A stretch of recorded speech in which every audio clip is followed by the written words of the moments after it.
Olá, boa noite todos, boa noite todas. A gente vai começar mais uma live hoje com o Lucas Guimarães. A gente vai... Oi Lucas. Oi, o Lucas está entrando, vou chamá-lo.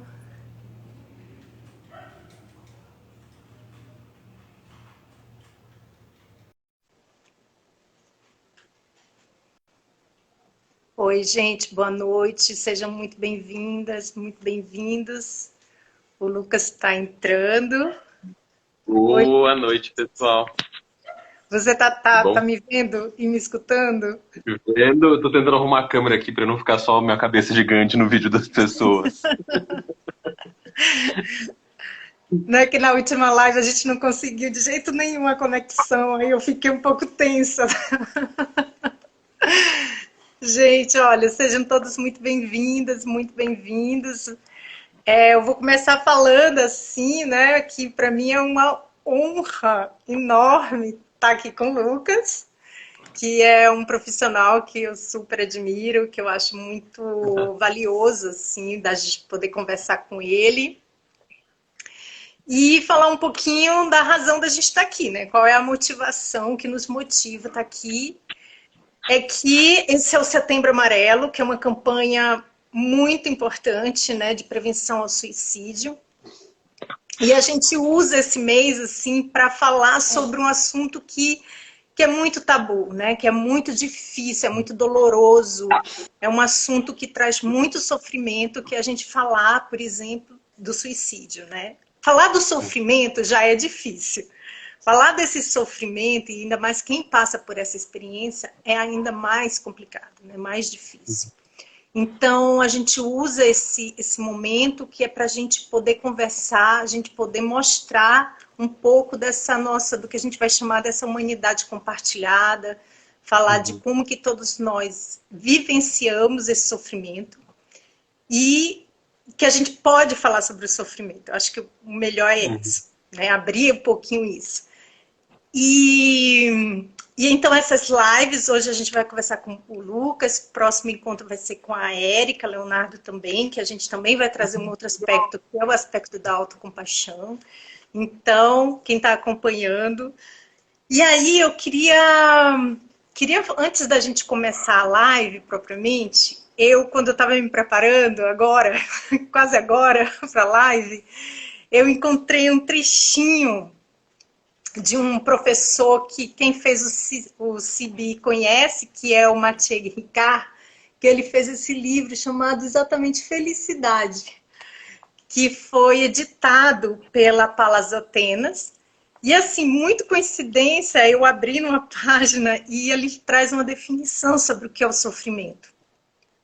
Não chega a ser bem uma definição, mas ele fala de um sofrimento sobre uma possibilidade positiva desse sofrimento. Então eu achei bem valioso para a gente falar aqui, que ele vai dizer o seguinte: o sofrimento pode ser para nós um ensinamento extraordinário, a ponto de fazer-nos tomar consciência do caráter superficial da maior parte das nossas preocupações habituais, da passagem irreversível do tempo, da nossa própria fragilidade e, acima de tudo, daquilo que conta real e profundamente dentro de nós. Então, eu acho muito oportuno começar essa live com essa citação, porque a gente, quando olha para o sofrimento, ele parece algo que não tem saída. A gente não sabe o que fazer com ele. A gente se afoga nesse sofrimento. E o que o Mathieu Ricard está falando é que o sofrimento ele pode ser uma grande oportunidade para a gente perceber coisas muito importantes sobre nós mesmos. E tem uma outra coisa, ainda pegando esse ganchinho, e eu falei para o Lucas que eu falo demais, mas eu já vou parar. Graças a Deus, Carol. Não, por favor. Não fica um monólogo. Eu vou falar tempo demais. Pelo amor de Deus, fala também. Pois é, mas eu já vou passar para o Lucas, que é o seguinte,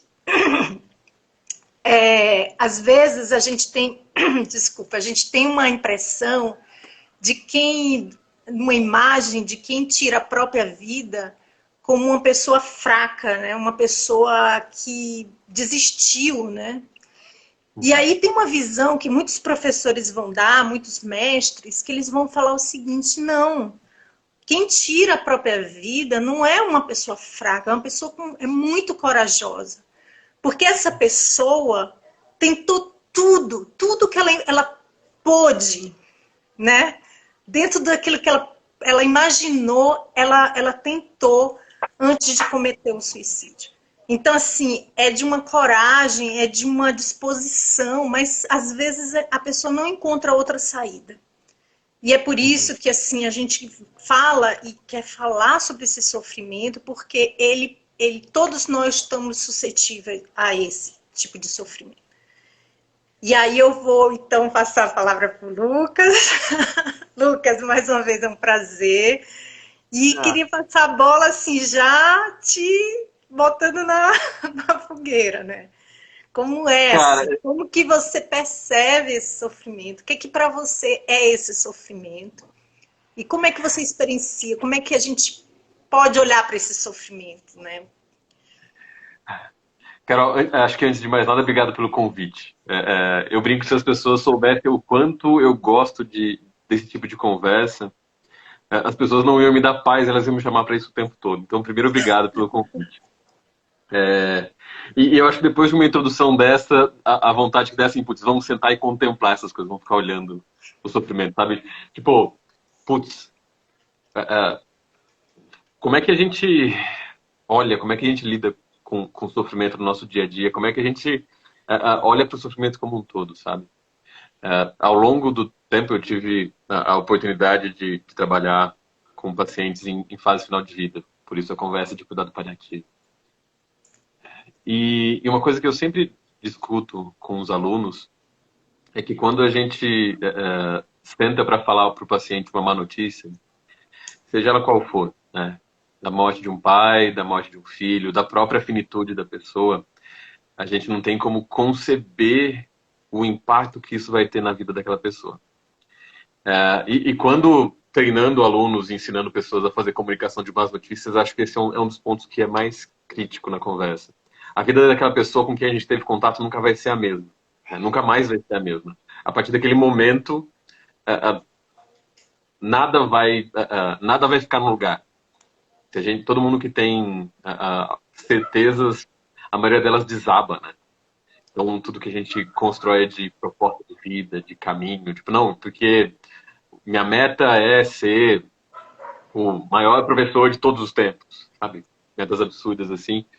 Essas metas perdem o significado. E sempre depois que a gente... se alguém tiver a oportunidade e a honra de apoiar alguém na evolução da fase final de vida, por mais doído que seja, e é doído, ninguém tem expectativa de que seja diferente, o que essas pessoas trazem de aprendizado é surreal. Eu lembro de um caso bem específico do pai de uma colega que a gente diagnosticou quando eu estava na residência, ainda um câncer hepático bem avançado, metástase para tudo quanto é lado. E aí eu conversei com ele, contei a notícia para ele, para a filha, eles choraram. Mas o interessante foi a sequência, né? Então, ok, contei a notícia, agora vamos parar e ouvir o que apareceu aqui, né? O que gerou essa interação. Falei, por que você está chorando? A resposta muitas vezes pode parecer óbvia. Eu estou chorando porque eu vou morrer, eu estou chorando porque... Enfim. A resposta dele foi, eu estou chorando porque eu queria participar do casamento da minha filha. Eu não sei se vai dar tempo. Ele não estava chorando porque ele não ia mais trabalhar, porque ele não ia mais ter sucesso na carreira, porque a própria vida dele ia acabar. Ele estava chorando porque tinha uma coisa muito clara na vida dele que fazia sentido, que tinha propósito. E aí, a partir disso, a gente começa a construir uma perspectiva diferente das coisas. Tem uma frase em latim que é memento mori, Memento mori é lembre-se de que você vai morrer. Lembre-se de que você precisa morrer. Faz parte do processo natural da vida, morrer. Mas a gente age como se a gente nunca fosse. Né? Como se a nossa existência fosse permanente e a gente não tem oportunidade suficiente na vida para entender essa infinitude, essa impermanência. E é muito doido. Porque quando você, quando a vida, não é você, né? Ninguém tem, salvo crime, capacidade de apresentar a finitude para ninguém, né? Mas quando as pessoas entram em contato com isso, é inevitável elas ressignificarem a própria vida. É inevitável elas olharem as coisas de um prisma diferente, porque, como eu falei, nada ficou no lugar, nada fica no lugar quando você entra em contato com esse sofrimento. E a gente pode falar desse sofrimento como morte, mas tem muitos sofrimentos que a gente pode passar ao longo da nossa vida, né? A gente fala de morte, mas a gente pode falar da finitude de relacionamentos. A gente pode falar da finitude de contato com outras pessoas, finitude do nosso emprego, finitude dos nossos entes queridos, de amizades, de rotinas, de capacidades de coisas. Então, ao longo da vida é inevitável que a gente seja apresentado de forma consistente com coisas acabando, né? Coisas que a gente achou que iam durar para sempre, coisas que prometeram pra gente que iam durar para sempre. Todo mundo já recebeu uma promessa de amor eterno na adolescência e a gente superou isso, né? Mesmo Então, adulto, né? A gente recebe e acredita.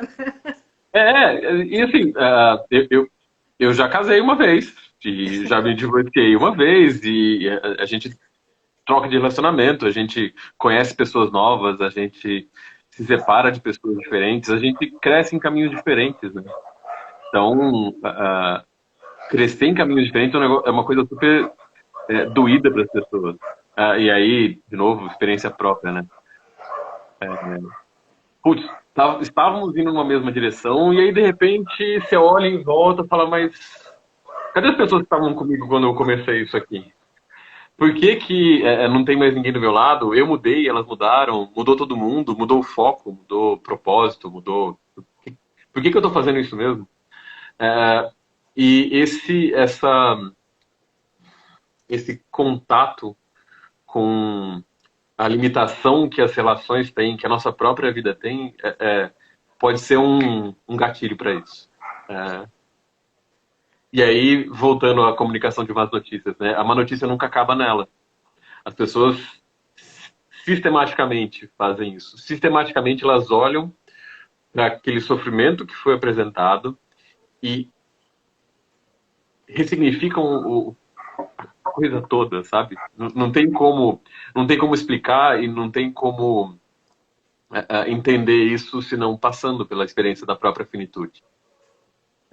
Eu confesso que eu tive a sorte de apoiar algumas pessoas nesse processo. Algumas foram muito doídas para mim e o contato com a finitude delas me fez ressignificar a minha própria vida. Então, de verdade, eu acho que foi de verdade uma honra poder ter contato com essas pessoas, mas depende muito de onde você está olhando. Então, quando eu passei por essa experiência, e aí essa experiência foi recheada de um burnout bem evidente. Eu costumo brincar que eu não sei se foram 4 anos de burnout com alguns episódios de depressão. Eu não sei se foi uma depressão prolongada com episódios de burnout. De verdade, eu não sei explicar muito bem como foi o que aconteceu. Mas é muito claro que a minha experiência de olhar o sofrimento e estar colado com ele, sabe? Estar interagindo com ele o tempo todo, me fez olhar minha vida de um jeito diferente. E algumas pessoas ao meu redor olhavam e falavam, Lucas, mas para de olhar para isso. Para de olhar para essas coisas. Foca no que você tem bom da sua própria vida. Foca que você tem uma casa, que você está no momento bom da sua carreira, que você está se desenvolvendo, que você tem família, que você tem amigos, que você tem uma esposa na época. E aí entrar em contato com isso, assistir o sofrimento acontecendo e achar que dá para dar um passo atrás, foi era ingenuidade, né? Não dava mais para voltar atrás, não dava para desver aquilo, não dava para trocar a perspectiva. Tem pessoas que passam e seguem, né? E Lucas, tem pessoas que entram nisso. Lucas, não, eu acho que seria bom assim só a gente situar o que é o burnout, assim, só para quem de Ah, repente se boa. alguém não sabe, assim, se é uma palavra, né, que a gente é mais específica, se pudesse só dizer assim, o que que é a experiência desse burnout? O que Bom, que é, né, dessa. obrigado pela intervenção. De verdade, pessoal, quem está assistindo aí, fica à vontade para fazer perguntas, tá? Senão eu empolgo para falar e eu vou ficar 1h30, 2 horas, quanto tempo vocês me tolerarem por aqui falando. Mas é importante essas pausas e essas intervenções, tá? Então, quem tiver qualquer dúvida, por favor, avisa. E aí eu vou, se eu não tiver empolgado falando, a Carol vai guardar para mim e depois ela vai me perguntar, tá? Burnout é o resultado de estresse profissional continuado, tá? Então você está numa situação que te exige bastante. Tem vários fatores que podem contribuir para isso, mas em suma, burnout é composto por 3 dimensões, tá? Uma dimensão de despersonalização ou cinismo. A pessoa começa a ficar, começa a não acreditar no propósito daquilo que ela faz. E ela começa a ficar cínica com todo o trabalho. Eu brinco que quando eu era residente, eu estava tão atordoado com as demandas que aconteciam durante o pronto-socorro, durante alguns atendimentos, e a minha vontade era abordar no jaleco assim, clínica médica, não posso ajudar, me erra. Deixa eu cuidar de quem está aqui, porque eu tinha, dependendo do dia, 30 pacientes para avaliar e eu precisava olhar todos os pacientes para ter certeza que não tinha nada colocando eles em risco, né? Pela própria rotina do serviço. Então, quando chegava um paciente, eu olhava, pô, lá vem. Está só com dor nas costas, o que ele está fazendo aqui? E aí, putz, o que ele está fazendo aqui é só dor nas costas. Uma das vezes virou um paciente que tinha transplantado rim e estava com uma infecção no rim que tinha ficado. Foi um caso super complexo de fechar o diagnóstico. Então, putz, eu não conseguia enxergar a dor do outro. Você começa a ficar assim. A outra coisa é uma sensação de falta de propósito. Então, não importa o que você faça, o que você faz não vai mudar nada. Não vai transformar nada. O que você faz, e aí no final das contas, em última análise, é isso que as pessoas em burnout pensam. Eu não presto para nada, eu não consigo fazer nada, eu não consigo entregar, eu não consigo oferecer nada para as pessoas, eu não tenho o que eu estou fazendo aqui. Eu sou incompetente no meu trabalho, eu sou incompetente no meus relacionamentos, eu sou incompetente como amigo. Então, esse é uma das dimensões que acaba aparecendo no burnout. E a última é uma exaustão emocional. É um cansaço físico de não querer, de estar o tempo todo com uma sensação de estar exausto. Então você não consegue, não quer interagir com as pessoas, você se recolhe, você vai ficando cada vez mais distante das pessoas. E aí as consequências disso são muito claras. No meu caso, por exemplo, uma das consequências foi o meu divórcio. Uma das outras consequências foi que profissionalmente eu não conseguia performar como eu gostaria, então eu tive alguns problemas no trabalho, né? Porque eu era residente, estava em formação, então eu não conseguia alcançar o que eu gostaria de oferecer. E acaba tornando um ciclo vicioso. Acaba virando um momento que, ok, você está super cansado, você está exausto, você não dorme bem, porque você está tão cansado que você não consegue dormir. Aí como você dorme, não, dorme mal, você fica mais cansado ainda, fica mais difícil de estudar, de aprender as coisas que você gostaria, e você começa a performar pior porque você não está conseguindo estudar o suficiente. Então, vira um ciclo vicioso. E é, de verdade, uma espiral descendente. E chega um ponto de que as coisas param de fazer sentido. O burnout é muito parecido com a depressão. Então, olhando a fundo, tem muita gente que não consegue separar um pouco, tecnicamente, sabe? Mas o burnout ele tem um componente estrutural muito importante. Tem muito a ver com o seu trabalho, com a sua rotina, com o ambiente que você está indo.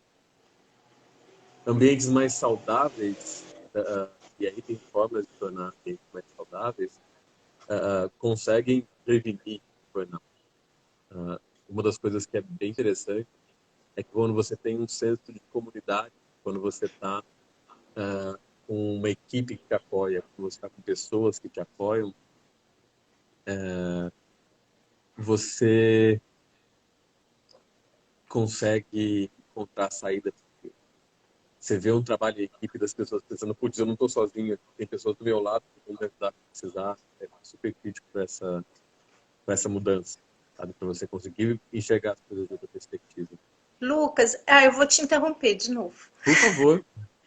Não, eu acho assim que eu te escuto falar e aí me vêm duas coisas. Primeiro, assim, que você fala assim, logo no início você fala assim, o burnout, porque a gente associa o burnout muitas vezes à, à profissão médica mesmo, né? Uhum. Aos profissionais da saúde. Mas aí você começou a sua fala falando assim que ela pode atingir qualquer profissional, né? Você está falando de uma forma geral. Quer dizer Sim. que muitos nós, a gente vive hoje, assim, pegando um aspecto mais coletivo, a gente vive numa sociedade que muito valoriza o trabalho. Então, a gente é uma sociedade do trabalho, a gente dignifica o trabalho, a gente acha que Exato. trabalhar.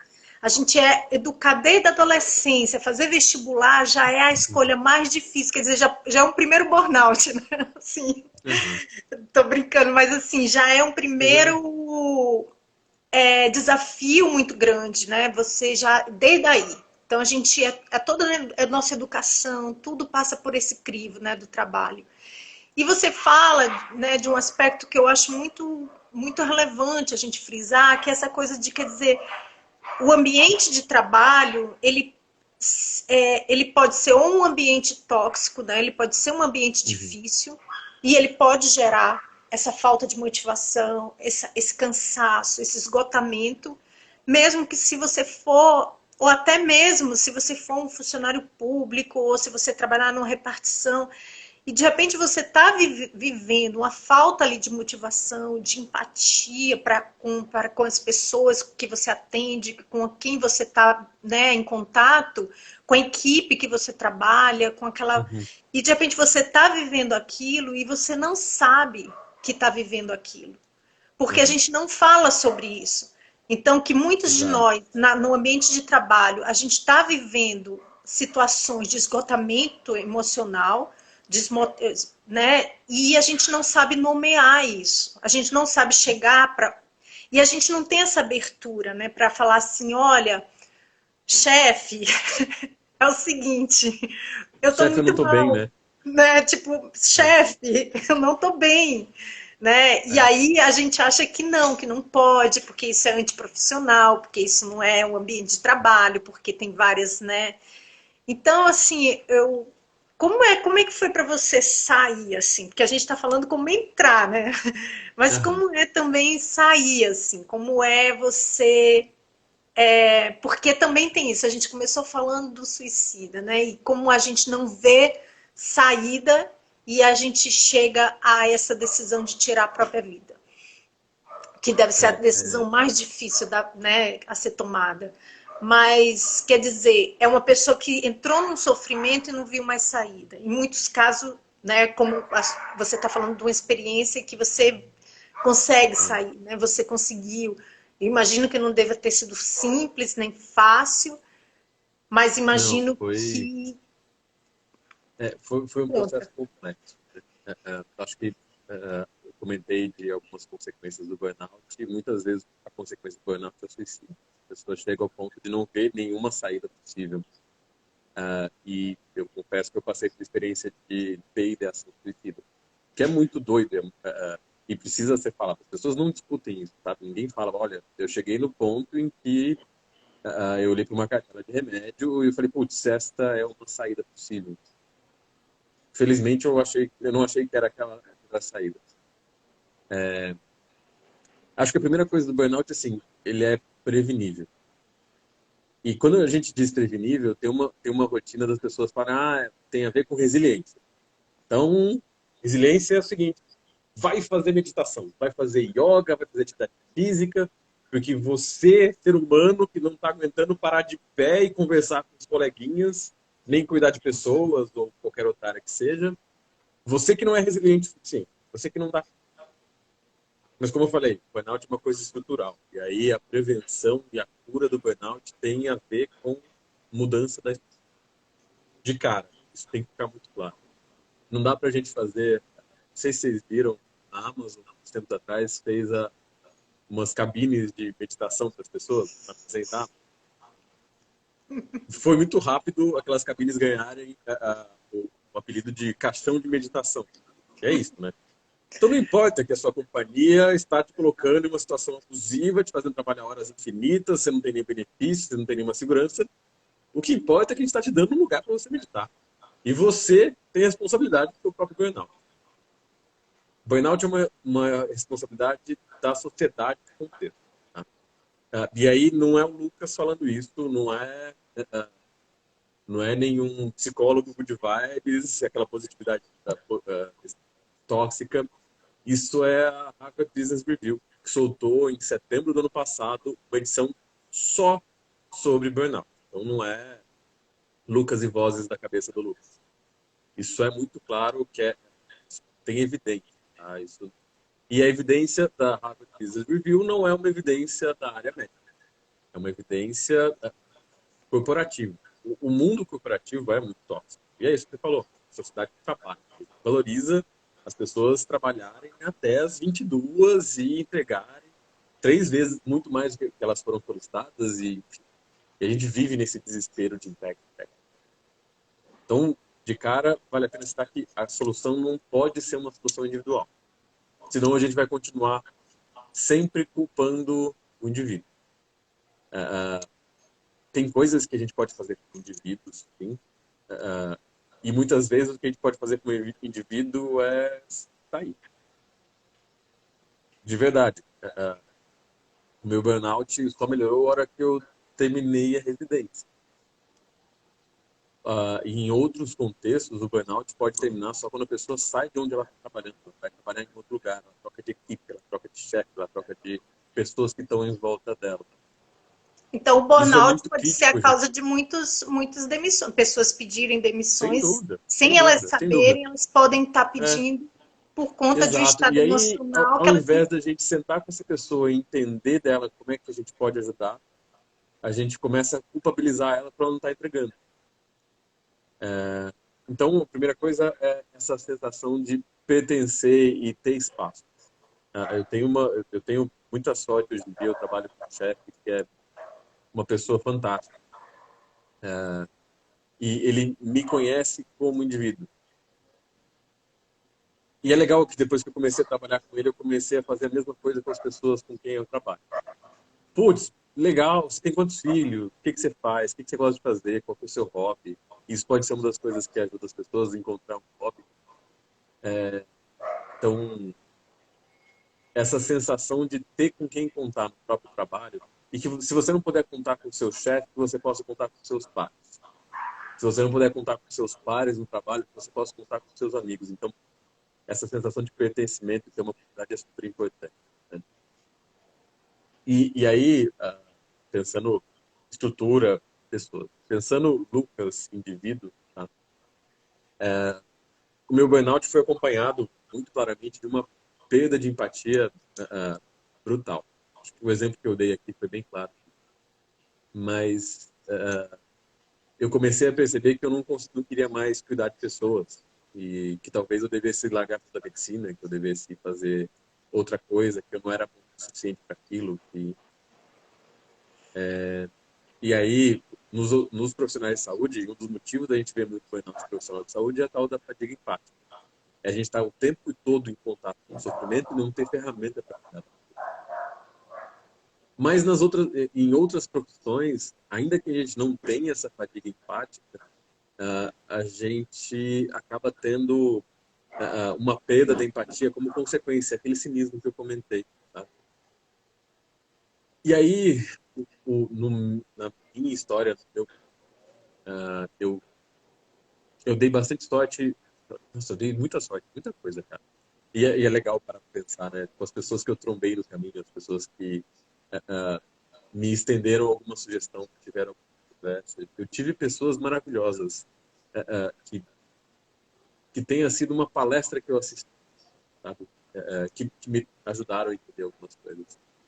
E aí, numa dessas, eu comecei a entrar em contato com o conceito de compaixão, não como um conceito etéreo, não como a compaixão como eu tinha sido ensinado, a compaixão do santo, sabe? Aquela coisa que a pessoa tá lá, branca, alva, luz em cima dela, falando compaixão pé no chão, compaixão com pessoas que estão na trincheira ao seu lado, Henry Gossato fala, sabe? Essas pessoas que estiveram nas trincheiras ao lado ajudaram bastante isso. E eu comecei a ter contato com a compaixão diferente da compaixão de piedade. Compaixão de piedade é você entender a outra pessoa de uma como se você fosse diferente dela, como se você estivesse num outro patamar. E geralmente é a imagem da compaixão das pessoas olhando de cima, assim, pai, tadinho desse morador de rua que está aqui, tadinho desse paciente que eu descobri um câncer nele, que sofrimento, né? Tadinho, tadinho dele, tadinho. E aí você olha as pessoas, pô, e você se vê separar. E não tem piedade sem um pedaço de desprezo. Piedade, você tem que se achar diferente daquela pessoa. Quando você começa a estudar empatia, você entende que empatia é entender o outro da perspectiva dele. E por isso que é muito fácil pensar. Empatia é só sofrer junto com o outro. É você olhar aquele paciente que está com câncer, que você diagnosticou câncer, em vez de falar tadinho, é falar, putz, o que tem de diferente? Por que eu, um dos meus pacientes tinha 23 quando faleceu, por que eu, com 33 anos de idade, não desenvolvi o mesmo câncer que ele? O que me impede de eu desenvolver esse câncer que ele teve? Será que eu tenho câncer? Meu Deus, eu vou morrer. Meu Deus, eu vou morrer. Então, a empatia é só sofrer junto com o outro e falar, putz, caramba, que dor. Eu lembro de chegar em casa e conseguir só tomar um copo de uísque, porque aquilo era o que ajudava a diminuir a dor que estava acontecendo. Sabe? E eu não sou muito de tomar uísque, mas, putz, caiu tão bem. Aliviou, eu consegui dormir mais. Disso para virar alcoolismo E aí, então, passando da piedade para a empatia, que é só sofrer junto, para o conceito de compaixão genuína, que é a ideia de que a gente pode sofrer junto com o outro, mas que existe alguma saída para aquele sofrimento. Que existe uma mudança de perspectiva, que você, ainda que só deseje o alívio do sofrimento daquela pessoa, você você consegue ajudá-lo. E talvez por isso que cuidado paliativo, para mim, seja uma bandeira que eu carrego bastante, sabe? Eu gosto de falar, faz sentido para mim. Que, como quem estuda cuidado paliativo, você entende que dá para diminuir o sofrimento das pessoas. Às vezes, essa diminuição de sofrimento é uma diminuição que você precisa de um conhecimento técnico para fazer. Então, você vai estudar as medicações que vão aliviar a dor melhor naquele tipo de sintoma. Ou como é que você ajusta a dose, o que você tem como oportunidade de ajustar a dose. As medicações que ajudam a controlar a náusea, as medicações que ajudam a controlar sintomas depressivos, por exemplo. Então, ok, eu tenho ferramenta aqui. Deixa eu estudar mais, porque eu vou conseguir mais ferramenta para ajudar as pessoas. Mas a grande sacada, assim, a hora que caiu a ficha disso, tanta coisa começou a fazer mais sentido e eu consegui, sabe, soltar daquilo, foi a consciência de que, na verdade, o que fazia diferença para as pessoas não era o meu conhecimento técnico. E aí você se depara com situações do tipo, contar para uma mãe que o filho morreu, e ela olhar para você e falar, obrigado. Obrigado por quê? Desculpa a palavra, mas tem que falar. Obrigado por quê, caralho? Não tem como não falar uma palavra. Por que você está me agradecendo? Eu tô te falando que seu filho morreu. Aí essa mãe olhou e falou, Lucas, você cuidou dele. E a dimensão de cuidado é muito mais ampla do que eu dei um remédio mais. A dimensão de cuidado com esse paciente foi, por exemplo, descobrir que ele gostava de um anime específico e baixar uns 4, 5 episódios daquele anime para assistir no hospital. E aí, com isso, eu consegui controlar um pouco melhor a dor dele. Nossa. O cuidado, conhecimento técnico, chega uma hora que tem limite, sabe? Ó, seguinte, o que eu tenho de medicação disponível é essa. Eu tenho essa outra opção, essa que vai ter efeito colateral. Vamos testar tudo. E vai chegar uma hora que vai esgotar. E aquela frase abominável que a gente ouve algumas vezes, e aí eu já falei isso também, de não tem mais nada que a gente possa fazer para o senhor. O conhecimento técnico tem limite, mas cuidado, não. Os pacientes que estão em fase final de vida se sentem muito abandonados pelos médicos, porque chega uma hora que o próprio médico, quando ele enxerga que não tem o que ele oferecer de cuidado técnico, ele achou que o cuidado dele acaba aqui. Dali para frente ele não vai conseguir oferecer mais nada. Quando na verdade o conhecimento técnico nunca vai, não pode ser esquecido, isso é fundamental, sabe? É crítico para oferecer cuidado de verdade para as pessoas, mas o que vai fazer mais diferença, o que vai fazer diferença significativa para as pessoas é o quanto você consegue cuidar dela como ser humano. E oferecer cuidado é mais do que só terapia, cirurgia. Tem uma autora que chama Joan Halifax. Ela é uma Roshi, seria o equivalente a um professor do Zen budismo. É uma Roshi. E ela é capelã de um hospital. Ela trabalha muito com cuidado paliativo e ela desenvolveu um método que chama Grace, que é uma forma de você desenvolver compaixão na interação com os pacientes.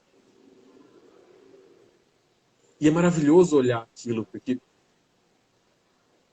quando a gente consegue partir dessa perspectiva de compaixão, de cuidado e de olhar a pessoa e não olhar o sintoma, não olhar a doença, não olhar, da gente olhar o indivíduo que está ali, aquela o que tem por trás daquele indivíduo, o que motiva ele, você consegue se conectar de uma forma diferente, você consegue oferecer coisas diferentes. As leituras que eu fiz da Joan Halifax são de chorar, os relatos que ela tem, mas do que ela consegue produzir ensinando as pessoas, sabe? Faz toda a diferença. E essa dimensão de cuidado que acaba aparecendo. E nas discussões dela é super interessante. Ela começa a discussão, então, no Grace, o primeiro passo é o G de Gather Your Attention, que é se concentre e presta atenção no que você está fazendo. E o segundo passo do Grace, que é o R do acrônimo, é Recall Your Intention.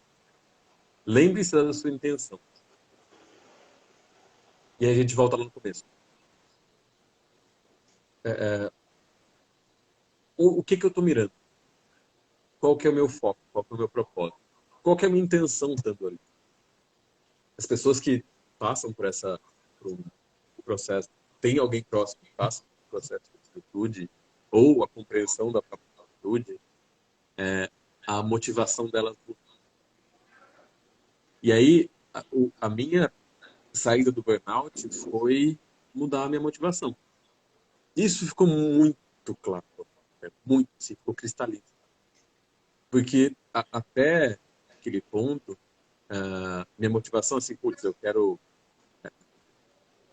minha expectativa é que com a minha idade atual eu já tivesse 2 filhos, um mestrado, a casa própria, um emprego com uma das equipes dos meus chefes da geriatria, e aí eu estivesse dando aula, e aí eu estivesse programando uma pós no exterior, e eu ia fazer, e eu ia acontecer, e eu ia aparecer, e eu ia fazer um monte de coisa.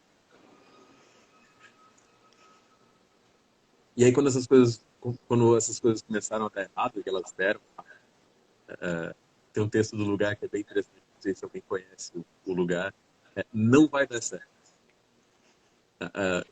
E é um dos textos que eu mais gosto, assim, cara, não adianta, não importa o que seja, não vai dar certo. E foi essa época do burnout foi quando tudo começou a dar errado. E aí tá tudo dando errado, por que que eu tô fazendo isso? Por que que eu tô me sujeitando a entrar em contato com pessoas que estão quase na vida? Por que que eu escolhi trabalhar na área da saúde, que eu vou ter contato com o sofrimento para sempre? Por que que eu fiz essas escolhas que eu fiz e o que que eu tô fazendo?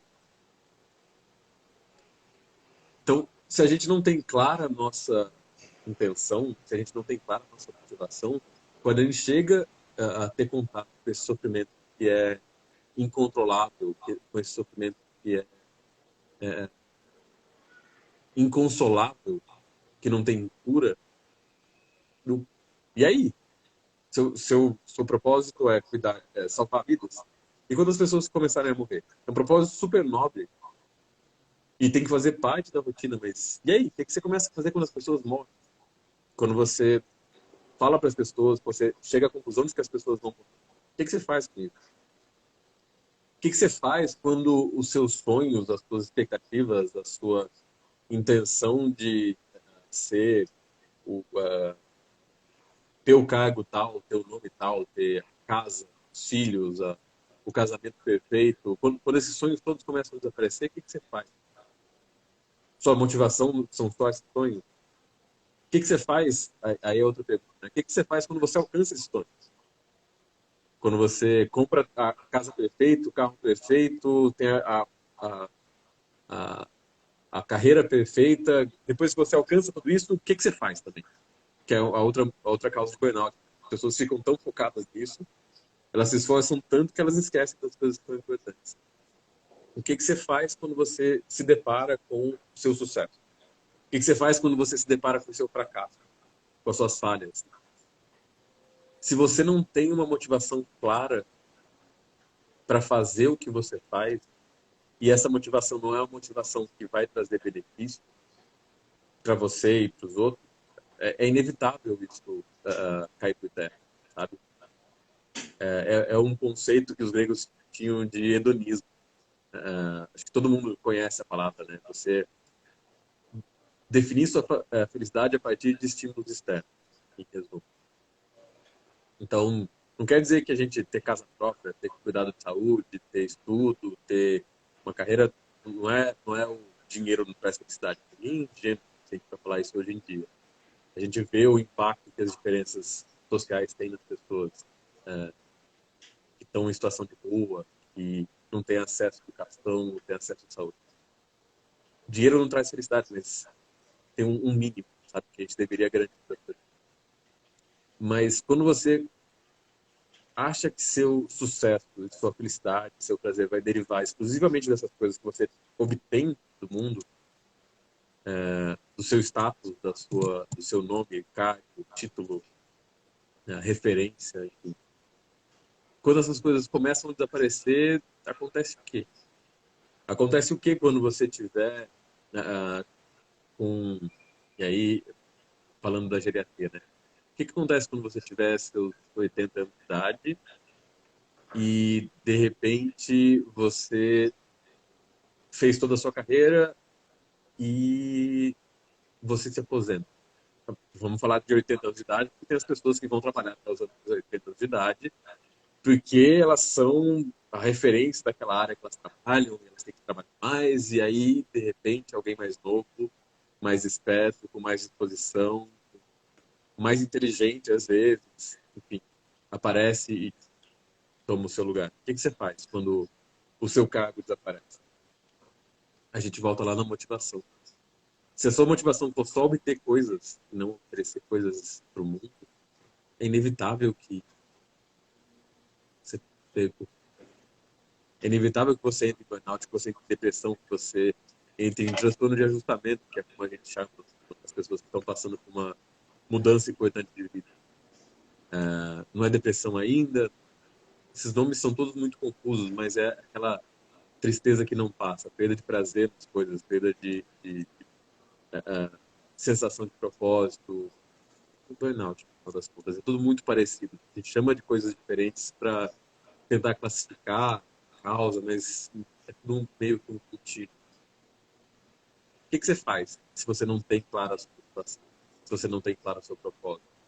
Se todos os seus planos de ser referência e encontrar propósito no mundo desaparecem? Para onde você vai? Isso acontece. E é muito difícil, né, as pessoas ressignificarem quando não tem essa perda quando tem só essa perda de identidade. É muito difícil as pessoas olharem o processo que está passando com elas e mudarem o foco. Sabe? E é nessa que a gente volta para o começo, né? Qual que é a motivação das pessoas para fazer aquilo? E que, de novo, leva muitas vezes ao suicídio. Se você não vê propósito do que você está fazendo, se você não vê saída para aquele sofrimento do que você faz, o que você faz? E quem não encontra saída, ok, existe uma saída. E é essa saída que as pessoas acabam pensando, eu vou acabar com a minha vida, que eu vou acabar com o meu sofrimento. E vai variar muito do que as pessoas acreditam, né? Como espiritualidade. E aí, espiritualidade não tem necessariamente a ver com religião. De onde é que as pessoas estão vindo nessa conversa? Para onde elas estão olhando? Se você acredita que nossa alma não existe, não tem por que você manter aqui. Se você acredita que aquilo vai ser a saída definitiva para o seu sofrimento, não tem por que você continuar sofrendo. Acaba o sofrimento ali. Né?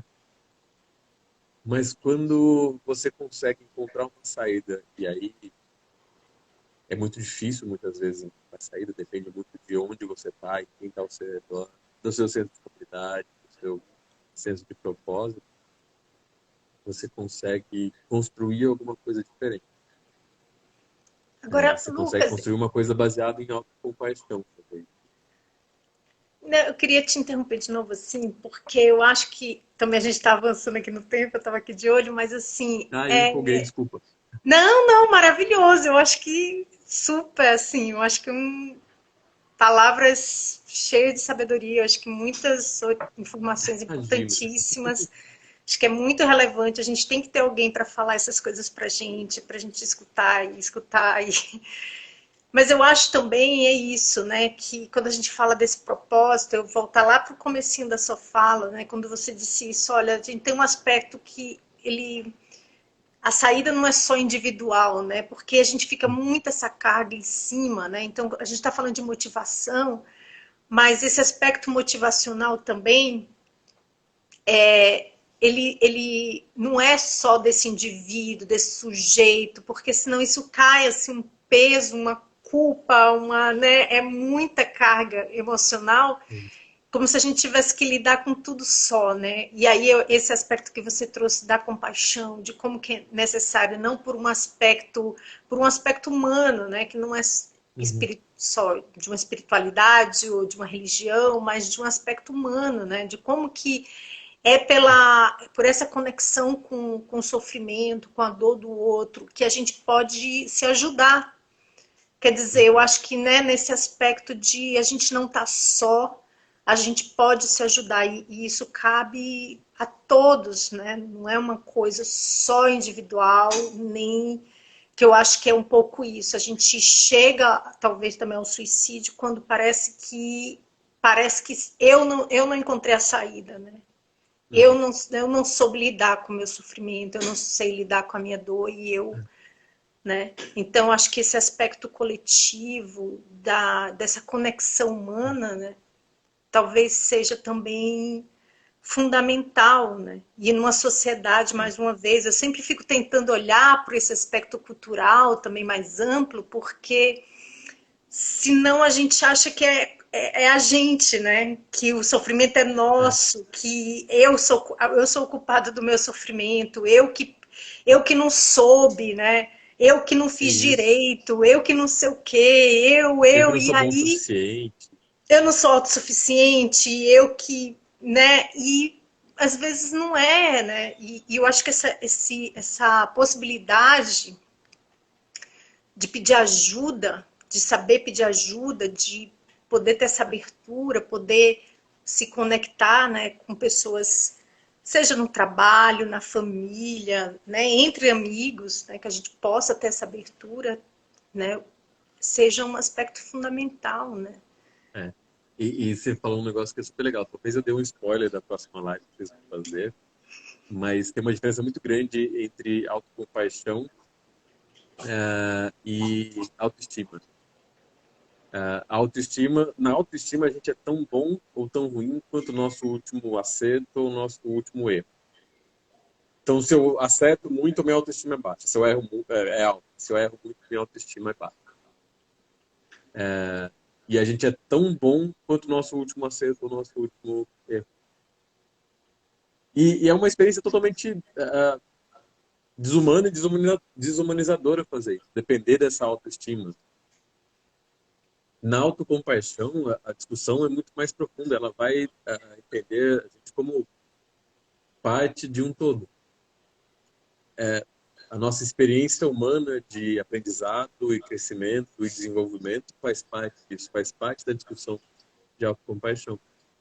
É aí que a gente acaba encontrando a saída dessa sensação de humanidade compartilhada.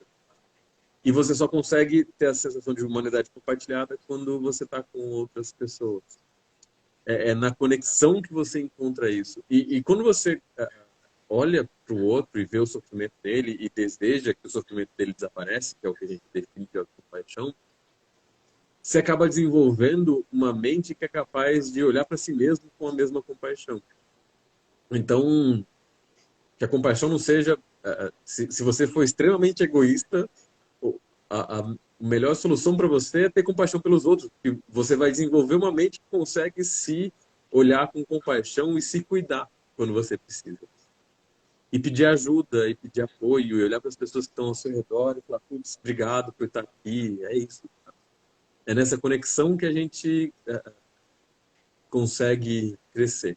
E a gente tem a falsa sensação de que se a gente ficar se culpando pelos nossos erros, a gente vai se desenvolver. Na verdade, isso vai causar só mais dor no processo. O desenvolvimento vem a partir da perspectiva de, ok, esta é a minha falha, entender a falha, olhar a falha de frente, é isso que eu preciso crescer, é isso que eu preciso desenvolver, entender que a gente está num processo de desenvolvimento contínuo e qualquer um que falar o contrário, no mínimo não consegue, não tem um espelho em casa, a gente está sempre se desenvolvendo e olhar para essas falhas como parte do processo, como as falhas, o sofrimento, os obstáculos, tudo como caminho, como uma parte do processo que a gente tem que acolher. E a palavra é essa, né? E a hora que a gente acolhe o outro, a gente aprende a se acolher. E para mim é muito claro, eu tenho uma dificuldade brutal de me acolher, de olhar para mim com o olhar de cuidado que eu gosto de oferecer para as outras pessoas. Não que eu sempre consiga, tá? Isso precisa ficar muito claro. O olhar de cuidado que eu gosto de oferecer para as pessoas, eu tenho dificuldade de oferecer isso para mim mesmo. E é esse exercício que torna capaz. Não dá para ficar olhando só para o próprio umbigo para achar que a gente vai se desenvolver. Na minha visão, a melhor forma que eu tive de desenvolver o meu cuidado foi através das pessoas ao meu redor. E como é que eu aprendi a cuidar delas nesse caminho, sabe? Então, maravilhoso, é isso, né? A gente ter essa consciência, pelo menos. A gente não consegue Mas se a gente trouxer um pouquinho, falar assim, putz, já tô me punindo de novo, já tô me culpando, né? Se a gente trouxer um pouquinho essa consciência e parar e soltar um pouquinho o chicotinho, né? Já é um Exato. processo, né? De cuidado, de atenção, até de escuta, né? A gente você que olha o tempo todo pro corpo, né? Para as doenças do É, corpo. Quer dizer, quando a gente consegue se cuidar, se escutar um pouco mais, a gente escuta melhor o nosso corpo. Às vezes a gente sem consegue dúvida. entender que tem alguma coisa errada, mas às vezes a gente está tão dentro da nossa fumaça, do nevoeiro, né, de Sem dúvida, nossa. sofrimento, de dificuldades, que a gente não consegue nem mesmo trazer um pouquinho dessa consciência, assim, né, de É, tô me esse final de culpando. semana, estava saindo de casa, estava tendo uma manifestação. Acho que foi a primeira manifestação dos últimos meses que eu realmente vibrei com ela. E eu fiquei realmente alegre de ver a manifestação. Era uma manifestação para conscientização sobre o suicídio. Então as pessoas estavam entregando cartinhas assim, ó, não desista. E um número de contato por telefone, uma conta no Instagram, para oferecer talvez essa luzinha no final do túnel que algumas pessoas precisam. E eu olhei aquilo e eu fiquei tão alegre. Assim, é difícil ficar alegre com qualquer manifestação que a gente vê em São Paulo. Mas essa, eu saí com um sorriso tão grande, eu fui almoçar feliz de olhar tudo aquilo e ver que as pessoas estão tentando estender a mão uns para os outros, né? Foi maravilhoso ter esses insights e olhar aquilo e falar, meu Deus, olha só quanta gente preocupada uma com a outra. É Não, é nessa conexão que a maravilhoso. gente acha o caminho, né? E a gente deixa escapar várias dessas oportunidades assim, no nosso dia a dia. É, Às vezes a gente se sente tão feliz porque se cuidou, porque aliviou um pouco as tensões, porque conseguiu ajudar outra pessoa. A gente se sente tão feliz, mas aí a gente esquece e segue. é, Não é assim? A gente tem é. aquele vislumbre assim de como é bom, como é uma sensação confortante de ajudar, de poder estar junto, de poder olhar um para o outro, mas aí depois a gente esquece e segue. Aí já, É, daqui a pouco a gente já está lá, ameba, sofrendo, né? é verdade. E eu acho assim que é muito valioso. E aí tem, né, eu acho que tem algumas instruções que eu acho muito válidas assim também, que é isso, quando a gente está nesse sofrimento, mesmo que a gente não consiga sair dele, eu acho que você mencionou rapidamente, mas assim, que é esse exercício de imaginar, né, de imaginar você tá sofrendo, mas você lembrar de momentos bons, de não é fazer a poliana, né? Porque eu acho que quem é É mais jovem muito talvez não diferente, né? saiba da síndrome de Poliana. Poliana é aquela, era um personagem, né, de uma ficção que achava tudo muito positivo, muito lindo, muito Uhum. ótimo, né, que tudo vai dar certo. Eu acho que não é ser apoliano, mas assim, ao mesmo tempo você lembrar de que naquele momento que você está sofrendo ou se punindo, que há momentos que você não está e que, né, que isso passa, né, que aquilo ali Uhum. não vai ficar para sempre, por mais que a sensação seja aquela, né, seja no fim de relacionamento, seja no trabalho, seja aquilo passa, né? Então você imaginar que há momentos em que você não está sofrendo, que há momentos que Uhum. existe uma emoção maravilhosa chamada alegria, que ela É. vem muitas vezes e tira, ou mesmo a tristeza, às vezes ela vem a tristeza, ela nos dá ali uma sacada, né? Fala, olha, você Não, teve que parar um essa pouquinho sensação, para entrar em é, contato. assim, a sensação de que as coisas são impermanentes é super interessante, porque a gente entende que até o sofrimento é impermanente, né? Isso. Não são só as coisas boas que são impermanentes, o sofrimento também passa, muda, transforma. Então, o próprio sofrimento é impermanente. E a hora que cai essa ficha, meu Deus, olha só! Tava Também é, sofrendo, também achando que passa. nunca mais, né? Nossa, a primeira vez que eu vi isso, eu fiquei eu fiquei estático, assim, sabe? Tipo, olha, nunca tinha pensado nisso, vai passar.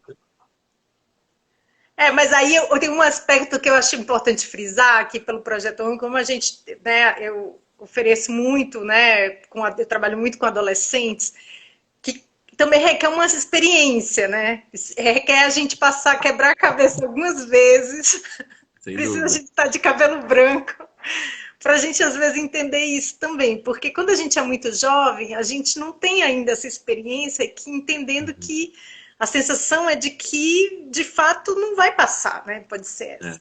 Então, acho que tem um caráter aí também que eu acho bonito de ser humano, né? Que a gente aprende pela vida, né? Pela experiência, É. né? Pela forma como a gente as escolhe, as nossas motivações, aquilo que nos conduz. Então, sempre está olhando para a motivação correta. Mas qual é a motivação correta?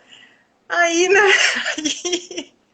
Mas eu Né? acho que aí vem a compaixão, né? Aquela que não vai trazer, né, nenhum sofrimento, aquilo que não vai causar dores, aquilo que não vai prejudicar ninguém, aquilo que tem um posicionamento mais ético, né? Então, acho que isso é uma coisa para a gente aprender, né, na vida e Sem levar dúvida. adiante.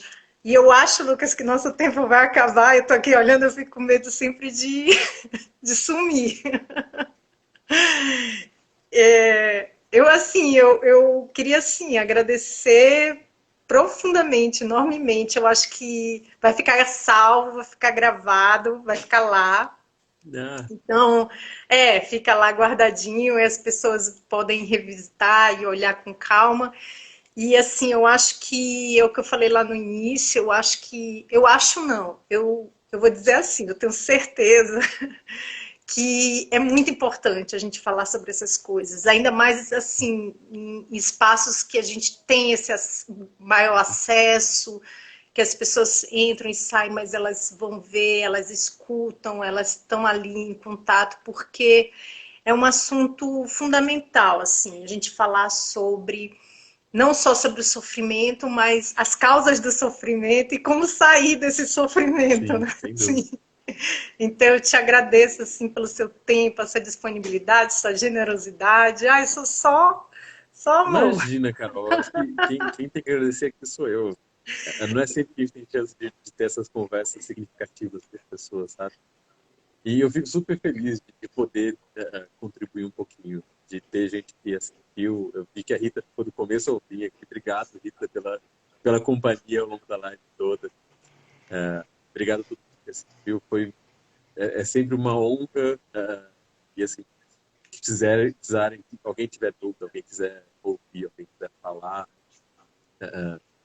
pode entrar em contato, eu vou responder tão cedo quanto possível. Vai ser um prazer poder contribuir um pouco. E, de novo, obrigado pelo convite, Carol. Foi uma honra gigantesca, você não Obrigada. faz ideia. Ai, maravilha. Aí eu boto também teu contato. Ai, tem um cachorrinho aqui latindo agora, querendo Ele participar. também quer interagir, deixa ele. Quer interagir, tá aqui animado, ele adora participar. Olha, então assim, aí eu boto teu contato lá só um instante, Combinado. peraí. Tá bom? Tá bom. Não vai deixar. Querida, obrigadão, tá? Obrigada Obrigado, a todo Carol. mundo, tá? Tchau, tchau. Obrigada. Boa noite, bom Tchau, descanso, gente. gente. Boa noite. Tchau.